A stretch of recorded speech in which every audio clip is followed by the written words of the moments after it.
Good morning! Ngayong araw ay araw ng Biyernes. So, pupunta ako sa bahay ng kumare ko kasi bibili ako ng manok. Dahil meron ako ditong isang pares ng manok. Ayan, oh. Ayan, kung nakikita nyo. May isang pares ako ng manok dito eh. Ayan. Itong tandang, yung inahin, madalas siyang bulugin itong tandang. So, sobrang nahihirapan talaga siya kasi maya't maya. Kaya ang ginagawa nitong inahin na to ay pumapasok na lang siya dito sa kulungan, hindi siya lumalabas. Kasi pagka nasa labas siya, hindi siya tinitigilan ng tandang. So, para masyahan naman tong tandang natin, ay bibili tayo ng mga 3 inahin pa or 2 kung meron. Kasi sabi ng kumare ko, meron daw siya. So, tara, samahan nyo akong pumunta sa bahay ng kumare ko para makabili tayo ng gagawing inahin. Ayan. So, binuksan ko muna yung gate at magmotor tayo. Malapit lang naman. So, ayan. Magmotor tayo para nilalagyan tayo ng manok. Halikabok yung ating motor.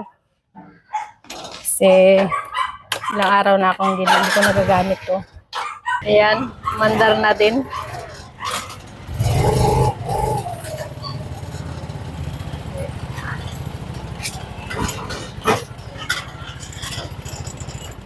Oops. Ayan, pupunta tayo sa ating kapitbahay. Dito lang to, sa kapitbahay.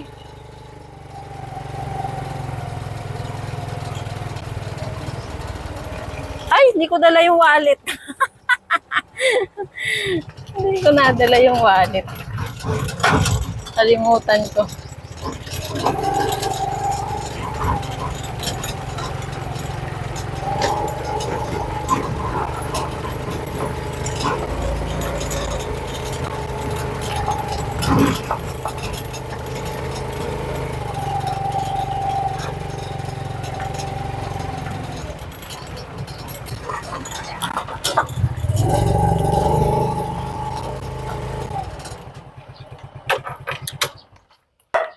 Tara, ito yung baboyan ng aking kumare. Tao po! Mare! Tara, tara. Ayan, oh. Ang dami niyang baboy, oh. Si Mare! Yan.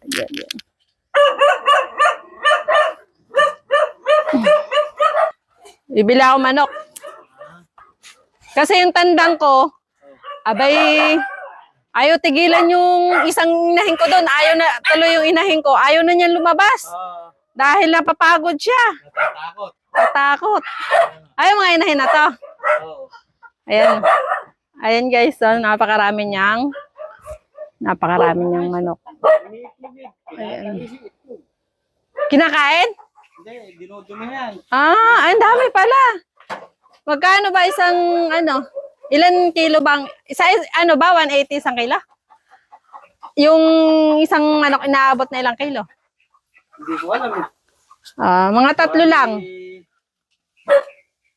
3 inahin. Hindi ko alam kung ano pa nga yan eh.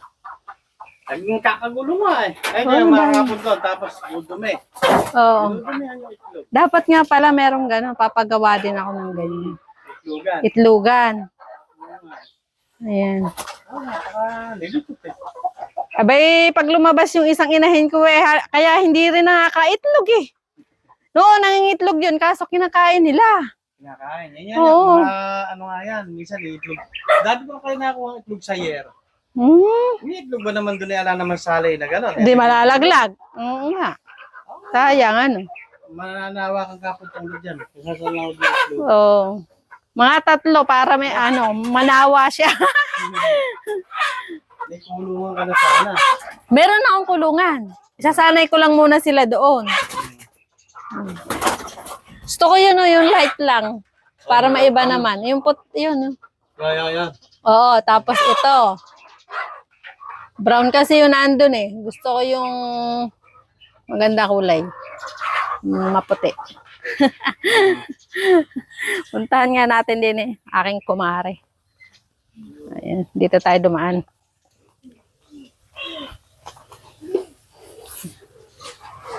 Tara.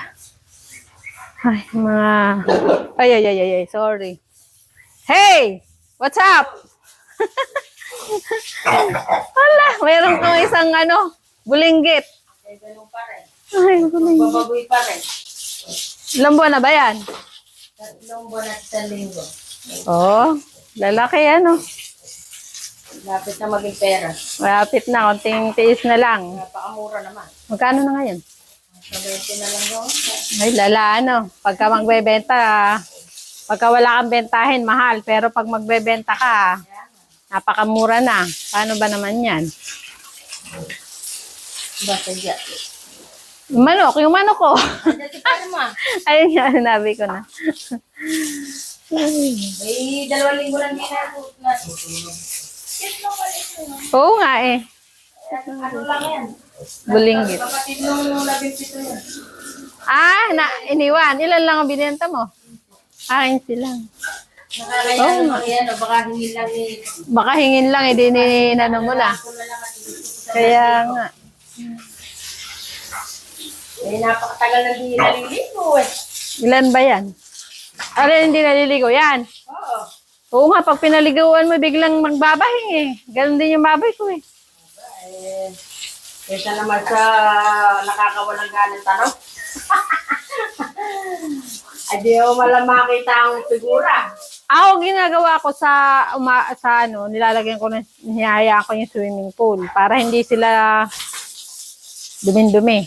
Maluwang yung anuan mo. Sabagay, maluwang nga kasi. Maluwang yun. Yung sa akin, pag Tsak na hihigan. hindi mo lang din pinaliguan, andito lahat yung Oo. dumi. Oo. Paliguan mo na. Hmm. Ito naman 2 linggo na sila din naliligo. 2 linggo? Lala, Puro linis lang eh. Ako nagpaligo siguro 3 araw na hindi naliligo. Matagal na sila din naliligo. Nako. Pag hindi mo pinaliguan ganon din, mga latan-lata Dito kasi binoboard ako ng Hangin. Oo, dahil yung kasing bubong mo. Paano? Hindi ko naman anong tanawin. Nilalagyan ko pa nga na electric fan yung sa akin kasi nainitan sila. So, ayan mga madam, nandito tayo sa babuyan ng aking kumare. Bibili tayo ng manok. So, ang dami niyang baboy. Lalaki na. Ayan, lagay na natin to sa kulungan. 3 yung binili natin. Tumimbang siya ng 5 kilos mahigit. So, 180 ang kilo. Ngayon, mabot siya ng 1,000. Sarado binigay sa akin ng kumare ko. Ayan. Kulong muna natin sila dito pansamantala, pero papagawa din natin ang kulungan at kapag medyo okay na. Okay.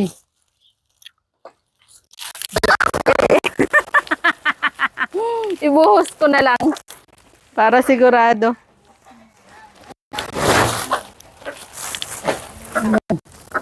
Buhos na lang natin para yan na, hala na. Uy, lumabas na kayo. Yan. Ay! Sana hindi makawala. Tumatalon. Gagalit yung inahin. Yan natin dito. Sarado natin mabuti. Lagyan natin ng harap dito. Kasi baka lumusok.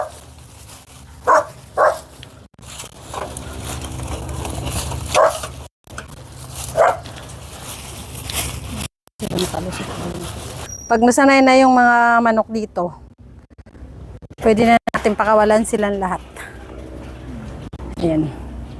So, ayan yung ating manok na nabili. 3 sila. Tapos, plus may isa pa doon. Bali, 4 na sila.